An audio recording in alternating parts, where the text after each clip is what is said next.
Mladi zdravniki Slovenije ste pred kratkim obljube in zaveze aktualne vlade ovrednotili s citatom družbeno-kritičnega pisatelja in dobitnika Nobelove nagrade za književnost Aleksandra Solženicina.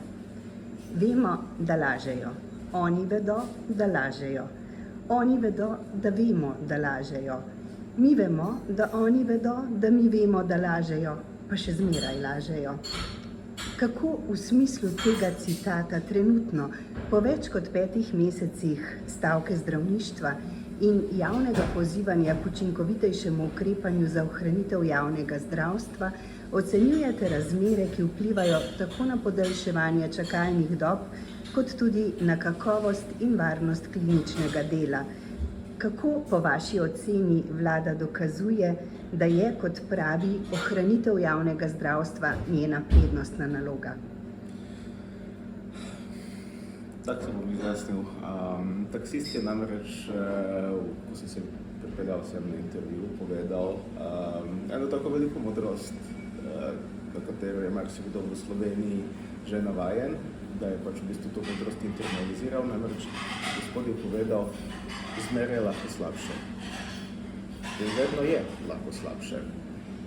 Je pa groza, da je v enem trenutku za posameznika pravzaprav tega pač konstantnega, te spirale propada nekako preveč. In vsak posameznik zna pri sebi pač, kje je pravzaprav ta meja, a ne. Ko se ta meja prestopi, ne zgodi se neka dramatična eksplozija pravzaprav, koliko ne se zgodi fenomen, ki mu rečemo nekako silent quitting.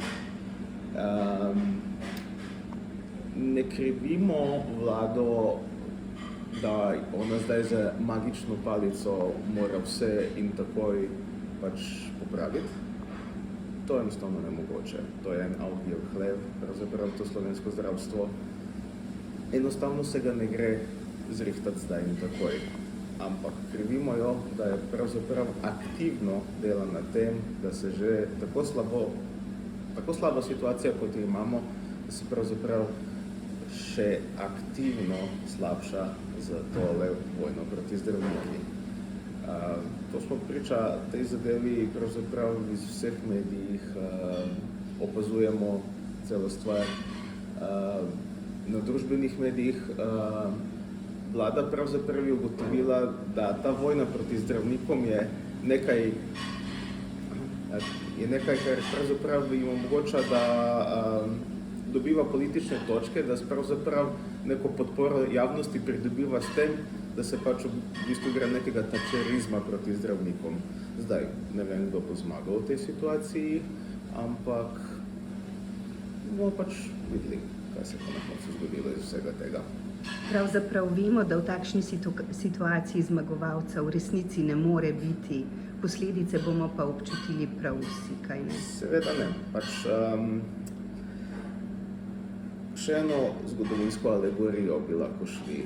Sovjetska zveza je imela v 80-ih letih res največjo in najmočnejšo vojsko v zgodovini, kadarkoli. Neverjetne količine tankov, divizij in vsega ostalega, kar je bilo na voljo, neverjetna vojaška mašinerija. So pa propadli zaradi ene same malenkosti skoraj, da pravzaprav, zaradi trga. Preveč, da rečem, takih posegov v trg se bodo nekje preko slej pač poznali.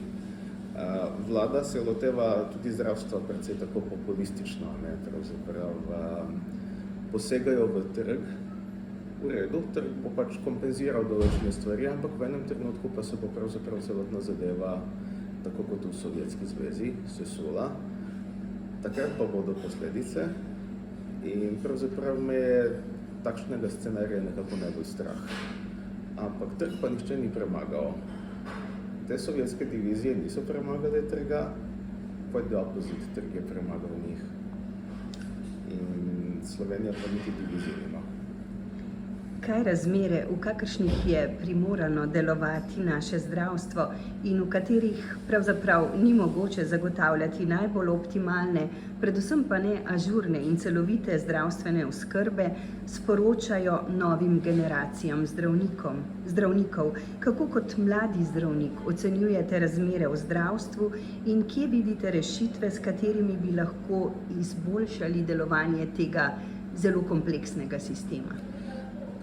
En korak nazaj bi to naredil. Jaz nisem samo v sistemu zdravnik, jaz sem tudi v sistemu tudi bolnik in tudi nekdo, ki od sistema pravzaprav pričakuje določene stvari. Ne samo, da pričakujem, ampak tudi v sistem od moje plače pravzaprav gre kar en zajeten procent in ne dobim nazaj pravzaprav usluge pravočasno. Jaz sem še vedno prisiljen, da zase in za svojo družino pravzaprav moram poiskati zdravstvene storitve, kadar jih potrebujem, ker ko jih potrebujem, pa jih rabim zelo malo, prisiljen sem iskati te storitve v privatnem sektorju. Ne nujno v Sloveniji, ampak takšna je situacija. Zdaj, v Sloveniji mislim neka mentaliteta, da pravzaprav zdravniki poskrbimo eni za druge, Ne, to ni res. Nas tudi pravzaprav tepejo čakalne vrste. Zdaj pa, kar se tiče drugega, kaj smo še rekli v prvem delu vprašanja? V bistvu, kako vse to vpliva na bodoče, na mlade generacije zdravnikov in kako kot mladi zdravnik pravzaprav to stanje zdaj občutite? Zdaj, moja druga relativna prednost celotne zadeve je to, da sem pravzaprav v Srbiji že imel gledati premiero takšnega scenarija, in pravzaprav identične situacije, kot jo trenutno imamo. Država konstantno pravzaprav ima ene ideje, pa razlaga, kak denarja ni, pa onega ni, pa drugega, pa tretjega ni. In spet pridemo na tisto pravzaprav bitko proti trga, kar je že v osnovi strateška napaka. Proti trgu se ne boš bojeval, na trgu lahko sodeluješ, ne moreš se pa bojevati proti njemu, zato ker ne boš zmagal nikoli. Ta scenarij sem imel priložnost gledati. Verjetno pa si takrat niste niti približno, pa tudi kasneje ne, predstavljali, da bi se kaj podobnega lahko zgodilo v Sloveniji, kjer je bilo zdravstvo nenazadnje vzor med posttranzicijskimi državami. Slovenski zdravstveni sistem je pravzaprav preslikana kopija angleškega NHS-a in za tiste, ki mogoče malo bolj spremljate, jaz recimo osebno zelo spremljam celo zadevo, ker vse, kar se zgodi pri njih z 3 meseca do 1 leto, pa še 1 leto kasneje, pa pride brez zamude k nam. In to, da jaz spremljam njihovo zadevo, mi pravzaprav omogoča, da zelo dobro tudi prognosticiram, kaj se bo zgodilo pri nas. Sistem je enak. Prav tako, kar je trenutno slovenski sistem, je identičen tudi v Srbiji in imajo v Srbiji tudi enake težave in enake težave socialnega vidika, namreč tale nonsens, da imamo pravzaprav plače iz enega vatla in da so vse te plače, da rečem tako, medsebojno povezane, da ne moreš zvišati plačo enemu, brez da bi 150 drugih zahtevalo tudi tih plač. In nekaj, kar bo v bistvu sistem pokopalo. V Srbiji smo dejansko gledali, kako se je pravzaprav ta zadeva odvila. V Angliji tudi opazujemo, kako se bo ta zadeva razvila. V Sloveniji pa bomo na svoji koži nekako doživeli, kaj to pomeni v praksi za vse nas skupaj, Pred poldrugim mesecem ste po pogovoru z ministrico za zdravje Valentino Prevolnik-Rupel opozorili, da bi, kar se tiče dogajanja, ki vpliva na delovanje javnega zdravstva, celotnemu prebivalstvu Slovenije morali zvoniti vsi alarmi. Zakaj takšna ocena? Zdravstvo ni poceni stvar. Nikakor ni. To stane. Enostavno znanje, veščine, material, na vse zadnje zdravila, vse, kar se noter v zdravstvu porabi, čas vseh teh ljudi, ki to počnejo, ne govorim samo o zdravnikih, vseh ostalih kadrih. To je ena gigantska mašinerija, ki dejansko pač predstavlja take zajetne procese pač BDP-ja v državah. To je zdravstvo, to je ogromna zadeva, draga zadeva, ampak tudi učinkovita zadeva. Ko ta zadeva nekako neha funkcionirati oziroma začne na ta bolan način funkcionirati, pa govorimo o večjih težavah za celotno državo in za celotno širšo družbo. To je pravzaprav the nightmare scenario, nekaj, česar bi nas moralo biti strah. Mene kot državljanja moram povedati, da me je kar precej strah. Veliko potez, s katerimi si vlada poskuša pridobiti naklonjenost, je, kot ste že omenili, populističnih. Številne zaveze ostajajo, kot vidimo, neuresničene ali pozabljene. Kaj bi v tem smislu izpostavili med ukrepi, ki bi bili najnujnejši, najbolj vitalnega pomena za ohranitev razvojnih možnosti v zdravstvu? Dajmo se za začetek nehati kregati. Je zelo nenavadno pravzaprav, da živimo v državi, kjer je zdravnik pravzaprav sovražnik in da se tega gremo samo zaradi poceni pridobivanja političnih točk, kjer je trenutna garnitura nesposobna pridobiti politične točke na nobeni drugi zadevi. To je bizarno. Dajmo s tem nehati prvi začetek. Kar se tiče drugih stvari, zdravniki in zdravništvo so v zadnjih 30 letih pravzaprav predlagali ogromno enih zanimivih stvari, ogromno, vse je pravzaprav že bilo premišljeno, predlagano, prežvečeno, napisano na ene take lepe, easy reading spise za odločevalce, pa to tako je preda in nič iz tega. Pravzaprav tudi to sodelovanje za naprej je nesmiselno, če že vemo, da bo ta produkt dejansko takoj padel v neki predal in tam da bo pozabljen. Za začetek dajmo se v bistvu nehati te vojne iti, pa lahko odpremo predal, pa pogledamo, kaj še zdravništvo zanimivega predlagalo v njem. Rešitve so nared, pripravljene, v resnici jih je res treba, kot ste rekli, vzeti le iz predala. Ob tem pa bi vas vprašala, se vam zdi, da je razkol, ki je nastal med oblastjo, v zadnjem času med oblastjo in med zdravniki, sploh še mogoče sanirati? V tako velikih zadevah, kot je recimo ta, o kateri govorimo, jaz mislim, da ne sme biti prostora za neko osebno užaljenost. Jaz kot zdravnik se ne počutim nekaj posebnega užaljen, mislim, malo sem šokiran, da smo se tega sploh šli, ampak po drugi strani, če se gre za reševanje zdravstva, užaljeni pravzaprav si ne moremo privoščiti, da smo. Zato je treba za neko trezno glavo se zadeve lotiti in se usesti za pogovore. Ampak pogovor pa ne more biti enostranski, v smislu, da ena stran samo govori in da druga stran samo zapovedi, kako pa bo rešitev, ko se pogovori.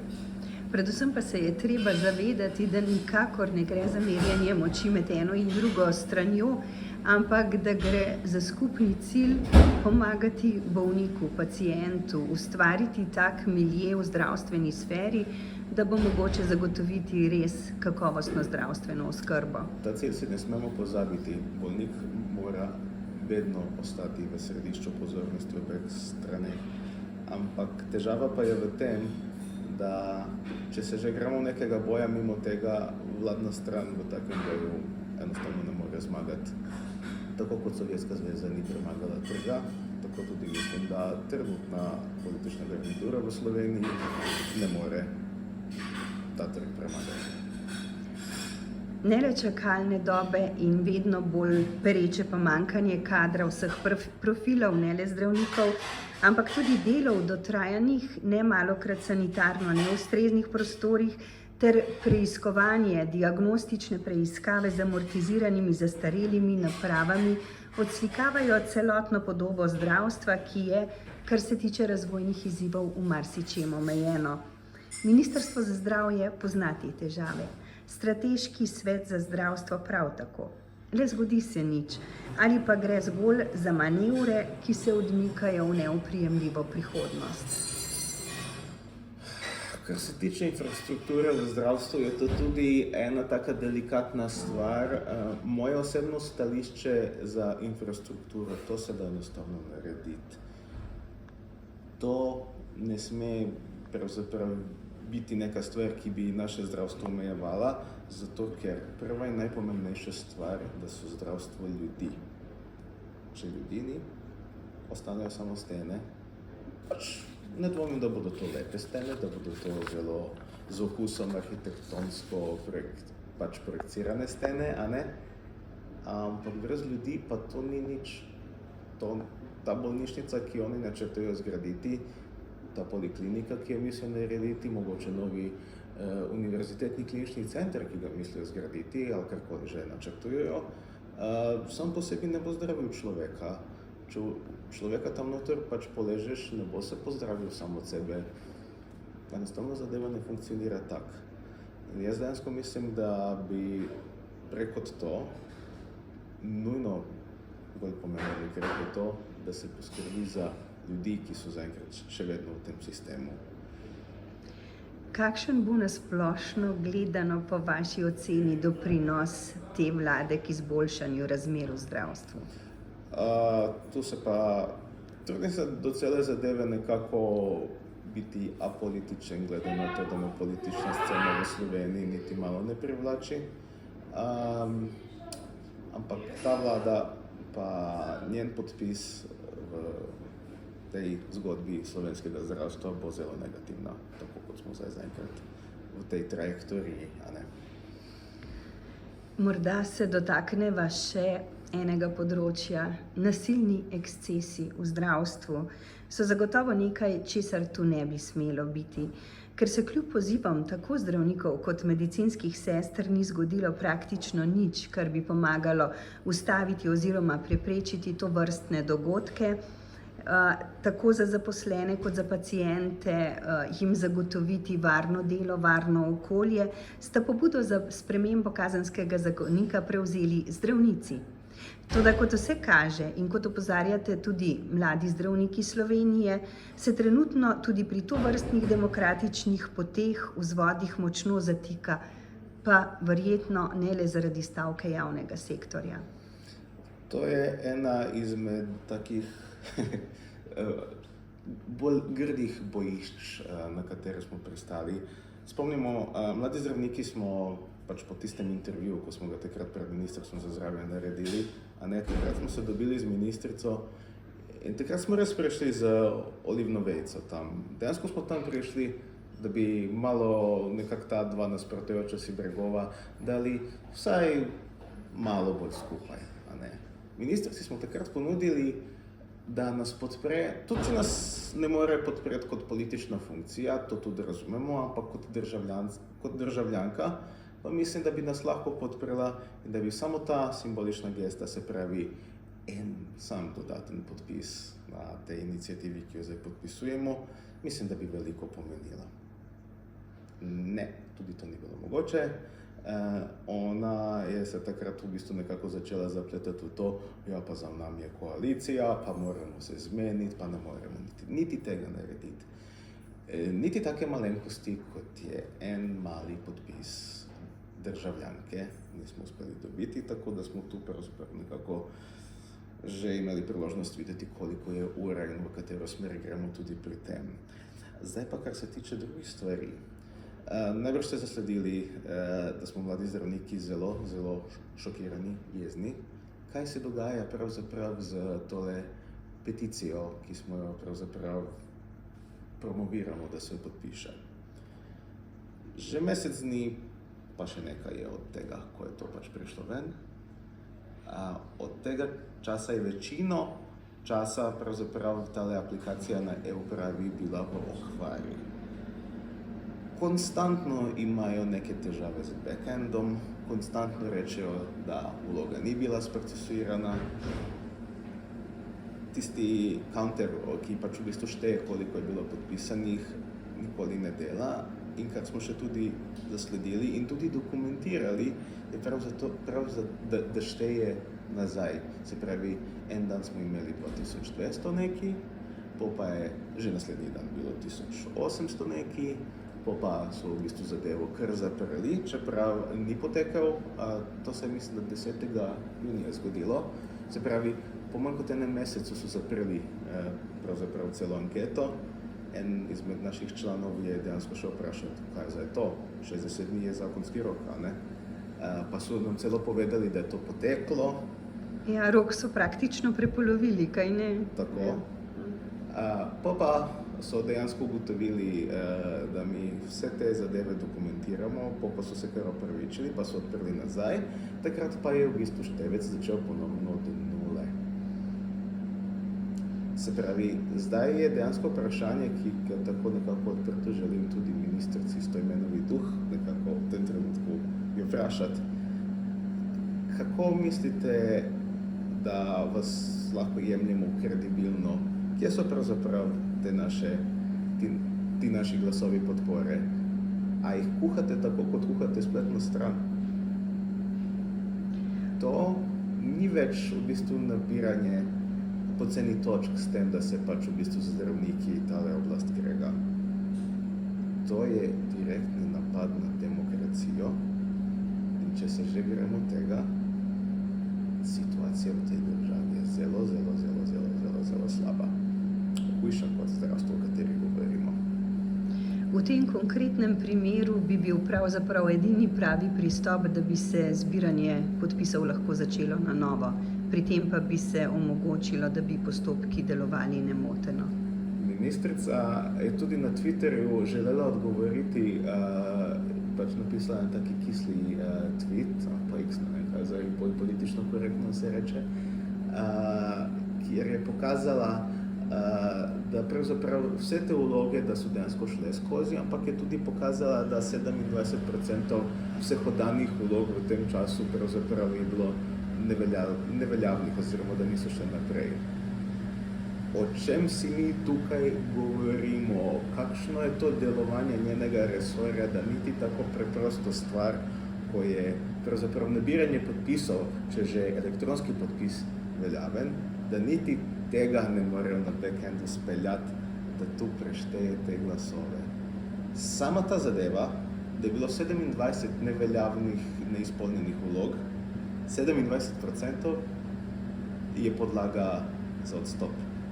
Da ne govorimo o implikaciji, da namenoma pravzaprav kuhajo in spreminjajo glasove. In to pri vprašanju, kjer bi pravzaprav vsakdo, ki bi imel priložnost podpisati, se moral brez vsakršnega razmisleka to podpisati in omogočiti zaživetje boljše varnosti in obrambe pred nasiljem. Jaz kot državljan sem pravzaprav šokiran, da imam priložnost gledati, da je takšna malenkost, kot je zaščita zdravstvenih delavcev, ne govorimo o zdravnikih, še enkrat moram to poudariti, da je ta zaščita na delovnem mestu, da je pod takim vprašanjem in da je to postala toliko politicizirana zadeva. To so tiste zadeve, katere eskalirajo vojno. Ampak tu smo, kjer smo. Pred tednom dni sem se pogovarjala s profesorjem dr. Samom Zverom, predstojnikom kliničnega oddelka za hematologijo ljubljanskega UKC, ki meni, da ne glede na marsikdaj nevzdržne pogoje, stavkovni protest zdravnikov pravzaprav ni primeren. Zanima me, kakšni so vaši argumenti glede stavke, ki je, če se nanjo ozremo z vidika zdravstveno-varstvenih storitev, ki se kljub vsemu odvijajo, pravzaprav res prej ko ne deklarativna. Vrnimo se na Anglijo za začetek.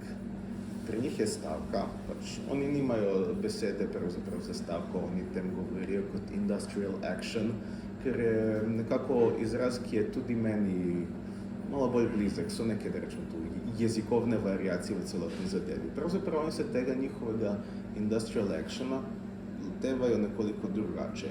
Pri njih so te stavke pravzaprav inicirali njihovi mladi zdravniki, ker so ostale zdravniške da rečem, funkcije, njihov BMA pa druge zadeve so postale neagilne in ne v skladu s časom in seveda nevoljne, da bi se šli nasprotovati politiki.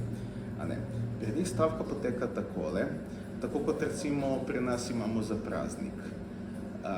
Ugasnejo se vse ambulante, dežurni so prisotni na oddelkih, izvaja se res, da rečem, takšen praznični minimum.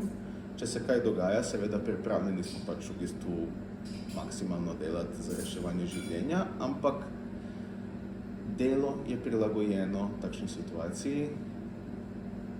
Delo je kot pravzaprav praznično dežurstvo.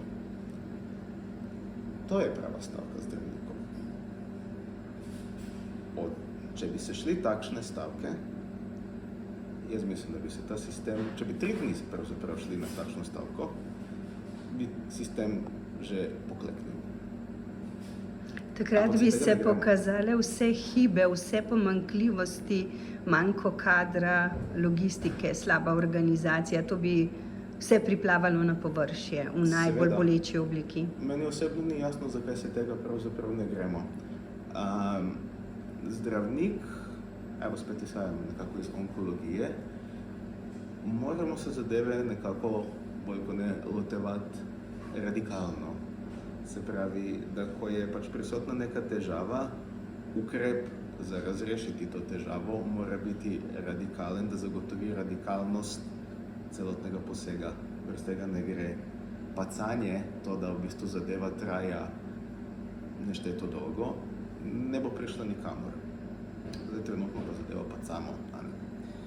Kaj je pravzaprav velika težava, je v tem, da mladi, moji kolegi, specializanti, s katerimi pač skupaj upravljam specializacijo, ne vem, če bodo kadarkoli želeli priti nazaj na dobre stare čase in 32-urna dežurstva in podobne zadeve. Zakaj? Čemu? In ob vsem tem se pravzaprav človek vpraša, kako to, da javnost tega ne razume. Vsi pravzaprav vidijo le zahteve po izvišanju, po zboljšanju plač, ne vidijo pa istočasnih opozoril glede hiranja javnega zdravstva. To je tudi zelo taka ena kompleksna stvar. Na splošno pri populaciji je videti en, da rečem tak izražen schadenfreude, kako bi Nemci rekli, a ne? Radi imajo, da pravzaprav imamo, da rečem, neki taki dramatičen konflikt. Kot da živimo v nekem reality show, opazujemo neko tako trpljenje, neko tako bitko, ampak to nekako jemljemo kot entertainment. Ko pa pridejo dejanske pač posledice takšnega entertainmenta, pa imamo krizo.